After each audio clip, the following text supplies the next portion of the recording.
আসসালামু আলাইকুম। Hello guys. আশা করি সবাই ভালো আছেন। আজকের ভিডিওতে আমি আপনাদের দেখাবো কিভাবে আপনারা বিদেশে বিকাশ অ্যাপ ব্যবহার করতে পারবেন। যদি আপনার কোনো সন্দেহ থাকে ভিডিওটা অবশ্যই দেখবেন। কিভাবে আপনি ফ্রি ৩০ মিনিট ব্যবহার করতে পারবেন বা টেস্ট করতে পারবেন সেটাও আমি এই ভিডিওতে দেখাবো। বিদেশে বিকাশ অ্যাপ ব্যবহার করতে হলে আপনার অবশ্যই সিম কার্ডটা রোমিং থাকতে হবে।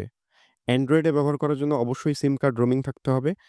কারণ অ্যান্ড্রয়েডে যখন আপনি লগইন করবেন, তখন আপনার যে ফোনে ব্যবহার করবেন, সেই ফোনে যদি বিকাশের সিম না থাকে, সেই ক্ষেত্রে ওটিপিটা অটোমেটিক ডিটেক্ট করতে পারবে না বিকাশ অ্যাপ, যে কারণে লগইন হবে না। সো আপনি সিমটা রোমিং করে বিদেশে নিয়ে যাবেন। যদি আপনার সিম বাংলাদেশে থাকে, আপনি বিদেশের সিমটা রোমিং করে নিয়ে যাবেন। আর যদি বিদেশে থাকে, সেক্ষেত্রেও আপনি রোমিং করে ব্যবহার করতে পারবেন। তো রোমিং যদি আপনি করতে চান, তাহলে ডেসক্রিপশন বক্সে নাম্বার দেওয়া থাকবে, আমাদের সাথে যোগাযোগ করতে পারেন। বিদেশে আপনি যদি বিকাশ অ্যাপ ব্যবহার করতে চান আইফোনে, সেই ক্ষেত্রে কিন্তু আপনার সিমটা বাংলাদেশে থাকলেও চলবে। তবে বিকাশের মালিক কিন্তু আপনাকে নিজেকে হতে হবে। অর্থাৎ আপনার আইডি কার্ড দিয়ে যদি বিকাশ অ্যাকাউন্ট খোলা থাকে, সেই ক্ষেত্রেই আপনি আইফোনে বিকাশ অ্যাপ ব্যবহার করতে পারবেন। কারণ বিকাশ অ্যাপ যখন আপনি আইফোনে লগইন করবেন, ১ম বার অবশ্যই আপনার ফেস ভেরিফিকেশন করে লগইন করতে হয়। সো আইফোনে শুধুমাত্র নিজের বিকাশ অ্যাপ ব্যবহার করা যায়। যদি সিম বাংলাদেশে থাকে সমস্যা নেই, বিদেশে থাকলেও চলবে। কিন্তু অ্যান্ড্রয়েডে অবশ্যই সিম রোমিং করা থাকতে হবে। সো আমি আপনাদের আজকে দেখাবো আমার সিম রোমিং করা আছে। আমি আপনাদের দেখাবো কিভাবে আপনি বিদেশে বিকাশ অ্যাপ ব্যবহার করবেন। চলুন শুরু করা যাক। আমরা মোবাইলের স্ক্রিনে চলে আসলাম। কিভাবে সোয়াত অ্যাপ ডাউনলোড করতে হয় এবং সেটআপ করতে হয় সেটা ১ম এ দেখাবো। সো আমরা Chrome বেটা ইউজ করব। আপনি প্লে স্টোর থেকে ১ম এ Chrome বেটা ইনস্টল করে নিবেন। আমি প্লে স্টোরে যেয়ে Chrome বেটা লিখে সার্চ করব। CHROME Chrome বেটা। এটা লিখে সার্চ করবেন। আমার কাছে অলরেডি ইনস্টল করা আছে। সো Chrome বেটা আপনি ওপেন করবেন। ওপেন করার পরে এরপরে আপনি এখানে সুয়থ লিখে সার্চ করবেন। এখানে আমরা সার্চ বক্সে SUAUTH এই সুয়থ লিখে আমরা গুগলে সার্চ করব। গুগলে সার্চ করার পরে দেখেন এই যে ১ম এ চলে আসছে সোয়াথ। সো আমরা এই সোয়াথ অ্যাপের যে ওয়েবসাইট আছে এই ওয়েবসাইটে চলে গেলাম। একটা ইনস্টল বাটন চলে আসছে। যদি ইনস্টল বাটন আসে আপনি এখানে চাপ দিয়ে ইনস্টল করবেন। আর যদি না আসে সেক্ষেত্রে আপনারা এই যে নিচের দিকে দেখেন ইনস্টল অ্যাপ বাটন আছে মাঝখানের দিকে, এইটাতে চাপ দিবেন। এটাতে চাপ দেওয়ার পরে তারপরে দেখেন এখানে লিখা আছে ১ম এ Chrome বেটা ইনস্টল করুন। আমরা অলরেডি Chrome বেটা ইনস্টল করছি। তারপর suat.com ওপেন করুন। আমরা Chrome বেটার ভিতর থেকেই suat.com ওপেন করছি।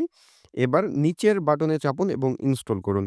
সো আমরা এই যে ইনস্টল বাটন আছে এখানে চাপ দিয়ে তারপরে ইনস্টল করব। ইনস্টলিং সুয়াথ অর্থাৎ সুয়াথ অ্যাপ ইনস্টল হচ্ছে। অবশ্যই Chrome বেটার ভিতর থেকে ইনস্টল করবেন। এটা রিকমেন্ডেড থাকবে। সো আমরা দেখি সুয়াথ অ্যাপটা ইনস্টল হয়ে গেছে কিনা। এই যে সুয়াথ অ্যাপটা ইনস্টল হয়ে গেছে আমরা এটা সামনের দিকে নিয়ে আসি। অনেকের মোবাইলে suat.com ওপেন হয় না। বিভিন্ন ধরনের প্রবলেম হয়। তারা অবশ্যই ১ম এ প্রাইভেট ডিএনএসটা সেট করে নিবেন। আপনারা ফোনের সেটিংস ওপেন করবেন। আমরা মোবাইলের সেটিংসে চলে গেলাম। এবার সার্চ করব ডিএনএস লিখে। ডিএনএস অথবা প্রাইভেট ডিএনএস যেকোনো একটা কিছু লিখে সার্চ করলেই হবে। আমরা সহজ ডিএনএস এটা লিখে সার্চ করব। মোবাইলের স্ক্রিনে দেখতে পাচ্ছেন। সো ডিএনএস লিখে সার্চ করলে প্রাইভেট ডিএনএস অপশনটা চলে আসবে। চলে আসার পর প্রাইভেট ডিএনএস আমরা চাপ দিব। একেবারে নিচে যে অপশন আছে private DNS provider host name এই অপশনে আমরা চাপ দিব। কিছু মোবাইলে ডেজিগনেটেড প্রাইভেট ডিএনএস নাম থাকতে পারে অর্থাৎ লাস্টের যে অপশনটা থাকবে সেই অপশনে আপনারা চাপ দিবেন। চাপ দিয়ে তারপরে আপনারা এই যে লিঙ্কটা আছে dnson.ndns.pw এই যে প্রাইভেট ডিএনএস এর লিঙ্কটা আছে এইটা আপনারা এখানে লিখবেন। যদি আপনাদের প্রবলেম হয় এখানে দেখতে তাহলে ডেসক্রিপশন বক্সে দেওয়া থাকবে। এটা অবশ্যই মোবাইলে সেট করবেন। সেট করে সেভ বাটনে চাপ দিবেন। সো আপনাদের যদি সমস্যা হয় অবশ্যই প্রাইভেট ডিএনএস এর লিঙ্কটা আগে সেট করে নিবেন। তারপরে আপনি suat.com এ যেয়ে সুয়াথ অ্যাপটা ইনস্টল করবেন। আমরা যেহেতু অলরেডি সুয়াথ অ্যাপ ইনস্টল করে ফেলছি, আমরা এবার সুয়াথটা ওপেন করব। সো সহজ কাজ কিন্তু আপনি suat.com এ যাবেন, সুয়াথ অ্যাপটা ইনস্টল করবেন। আর যদি না হয় সেক্ষেত্রে প্রাইভেট ডিএনএসটা আগে সেট করে নিবেন। প্রাইভেট ডিএনএস এর লিঙ্ক ডেসক্রিপশন বক্সে পেয়ে যাবেন। এখানে যদি এরকম ট্রান্সলেট পেজ আসে, আপনারা এখানে সেটিংস এর মতো যে অপশনটা আছে এখানে চাপ দিবেন। এরপরে নেভার ট্রান্সলেট দিস সাইট এই অপশনটাতে চাপ দিয়ে এটাকে স্লাইড করে উপরে উঠিয়ে দিবেন। তাহলে আশা করি এটা আর সমস্যা করবে না। উপরে বা সাইডে দিলে চলে যাবে। আচ্ছা, এইবার আপনাকে অবশ্যই একটা অ্যাকাউন্ট খুলতে হবে। আপনার যদি অ্যাকাউন্ট অলরেডি থাকে সেক্ষেত্রে লগইন করতে হবে। যেহেতু আমাদের অ্যাকাউন্ট নেই, সো আমরা আগে অ্যাকাউন্ট খুলে নিব। এখানে নিচের দিকে দেখেন লিখা আছে অ্যাকাউন্ট নেই, নতুন অ্যাকাউন্ট করুন। আমরা এই নতুন অ্যাকাউন্ট করুন যে অপশনটা আছে, এই অপশনে আমরা চাপ দিব। এখানে দেখেন লিখা আছে আমাদের সার্ভিস ওমান ব্যতীত পৃথিবীর সব দেশে চালু আছে। সো ওমান ব্যতীত অন্য সব দেশে কিন্তু চলবে। আমরা এখানে পুরো নাম দিব। ইমেইল, এখানে প্রো নাম দিতে হবে, তারপরে ইমেইল দিতে হবে, অবশ্যই সঠিক ইমেইলটা দিবেন। এরপরে হোয়াটসঅ্যাপ নাম্বার দিতে হবে। এখানে আসলে অনেকে কনফিউশন এ পড়ে যান যে আমি যে বিকাশ অ্যাকাউন্টটা ইউজ করব ওই হোয়াটসঅ্যাপ লাগবে কিনা বা ওই নাম্বারের হোয়াটসঅ্যাপ লাগবে কিনা। আসলে এরকম কিছুই না। আপনি যে হোয়াটসঅ্যাপটা ইউজ করেন সেটা যে দেশের হোয়াটসঅ্যাপই হোক, হোয়াটসঅ্যাপ নাম্বার দিলেই হবে। অর্থাৎ এখানে যে হোয়াটসঅ্যাপ নাম্বারটা দিবেন সেই হোয়াটসঅ্যাপে একটা ওটিপি যাবে। ওটিপিটা ভেরিফাই করে আপনাকে অবশ্যই অ্যাকাউন্টটা করতে হবে। সো এখানে আপনি যে হোয়াটসঅ্যাপ দেন কোনো সমস্যা নেই। হোয়াটসঅ্যাপ নাম্বারটা দেওয়ার পরে এখানে নিচের ২ বক্সে পাসওয়ার্ড দিতে হবে। আমরা এখানে পাসওয়ার্ড দিয়ে দিচ্ছি। ১ম এ আমরা নাম, email, WhatsApp number. WhatsApp number দেওয়ার সময় যদি কান্ট্রি কোডে আপনার +880 যেহেতু দেওয়া আছে, আমরা 0 বাদ দিয়ে 1 থেকে শুরু করব। আর যদি এখানে আপনি আ সৌদি আরবে থাকেন +966 দেওয়ার পরে কিন্তু আসলে 0 দিয়ে শুরু করতে হয় না। 0 ছাড়াই শুরু করতে পারবেন আপনি। সো এখানে অবশ্যই হোয়াটসঅ্যাপ নাম্বারটা সঠিকভাবে দিয়ে তারপরে পাসওয়ার্ড দিয়ে সাইন আপ এ চাপ দিবেন।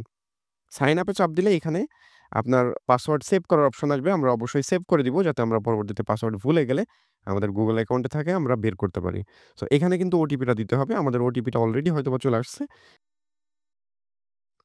আমরা ওটিপিটা দিয়ে সাবমিট বাটনে চাপ দিব। অভিনন্দন, অ্যাকাউন্ট সফলভাবে খোলা হয়েছে। আমরা ওকে চাপ দিলাম। এখানে ইমেইল অথবা হোয়াটসঅ্যাপ নাম্বার দিব উপরের বক্সে আর নিচের বক্সে দিব পাসওয়ার্ড। দিয়ে আমরা লগইন করব। আমাদের যেহেতু সেভ করা আছে আমাদের এইটা অপশনটা চলে আসছে। আমরা ইমেইল দিয়েই লগইন করতেছি। আপনারা চাইলে উপরের বক্সে নাম্বার এবং নিচের বক্সে পাসওয়ার্ড দিয়ে লগইন করতে পারেন। আচ্ছা, এইখানে দেখেন একটা জিনিস খেয়াল করেন। এখানে ডিএনএস সেট করা আছে। আচ্ছা, আমরা একটা জিনিস আপনাদের দেখাই। যাদের ডিএনএস সেট করা থাকবে না তাদের কি আসে?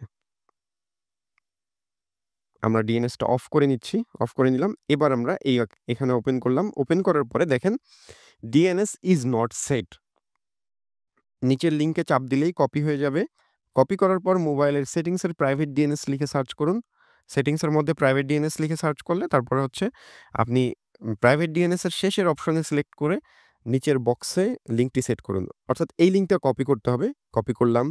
ওপেন সেটিংস অপশন আছে। ওপেন সেটিংস এ চাপ দিলাম। সেটিংসে চলে আসলো। এখানে আমরা প্রাইভেট ডিএনএস বা ডিএনএস যেকোনো একটা কিছু লিখে সার্চ করব। সার্চ করার পরে আমাদের প্রাইভেট ডিএনএস অপশনটা চলে আসবে।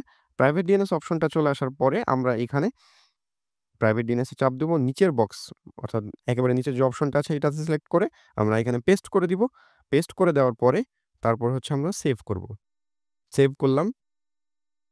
সেভ করার পরে এবার আমরা আবার সুয়ত অ্যাপে ফিরে আসব। দেখেন কোণার দিকে কিন্তু ডিএনএস অফ করা আছে এরকম দেখাচ্ছে। সো আমরা এটা ক্লোজ করব। সেট করা যেহেতু হয়ে গেছে ক্লোজ করলাম। দেখেন ডিএনএস সেট করা আছে।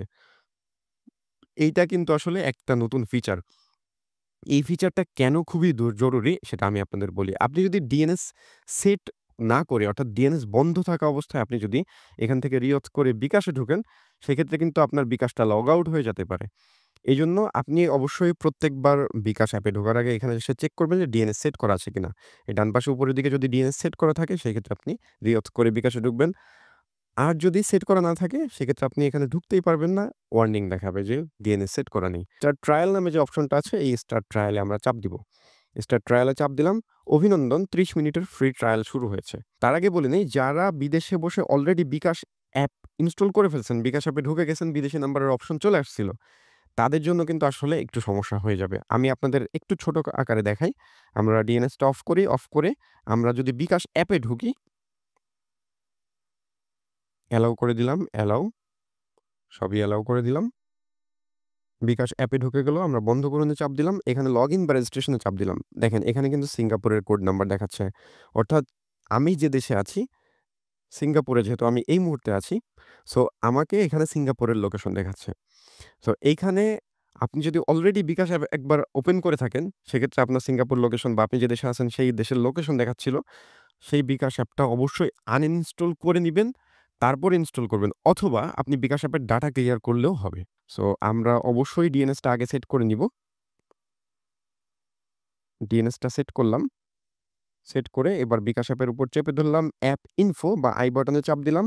এরপরে storage and cache, clear storage, okay. BKash অ্যাপের ডাটা ক্লিয়ার করলাম। আর যদি এটা আপনার কাছে ঝামেলা মনে হয় সেক্ষেত্রে আপনি বিকাশটা আনইনস্টল করে ইনস্টল করবেন। সো বিকাশটা এখন আমাদের ক্লিয়ার আছে। এবার আমরা সুয়ত অ্যাপের ভিতরে যাব। অ্যাপের ভিতরে যেয়ে এখানে চাপ দিব রিয়থ।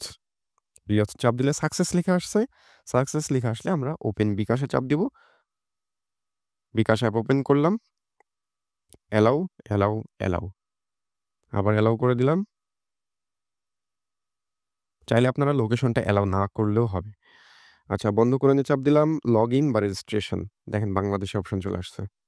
অর্থাৎ আমরা যদি বিদেশে থাকি সেক্ষেত্রেও বাংলাদেশী অপশন আসবে। যদি ডিএনএস সেট করা থাকে, তারপরে আপনাকে অবশ্যই সুয়ত অ্যাপের ভিতর থেকে রিয়ত করে তারপরে আসতে হবে। তাহলেই বাংলাদেশ লোকেশন দেখাবে এবং বাংলাদেশ লোকেশন দেখালে তখনই আপনি বিদেশে বসে বাংলাদেশী নাম্বারের বিকাশ অ্যাপ ব্যবহার করতে পারবেন।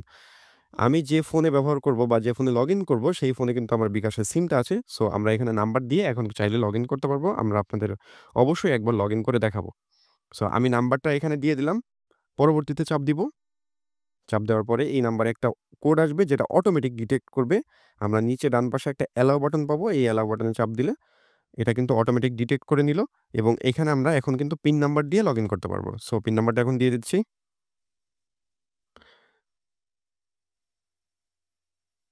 বিকাশ অ্যাপে কিন্তু আমাদের লগইন হয়ে গেছে।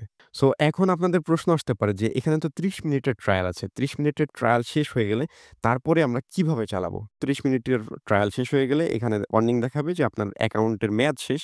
আপনি ওখান থেকে প্যাকেজ কিনে ব্যবহার করতে পারবেন। আমরা সুহাত অ্যাপের প্যাকেজগুলো দেখি।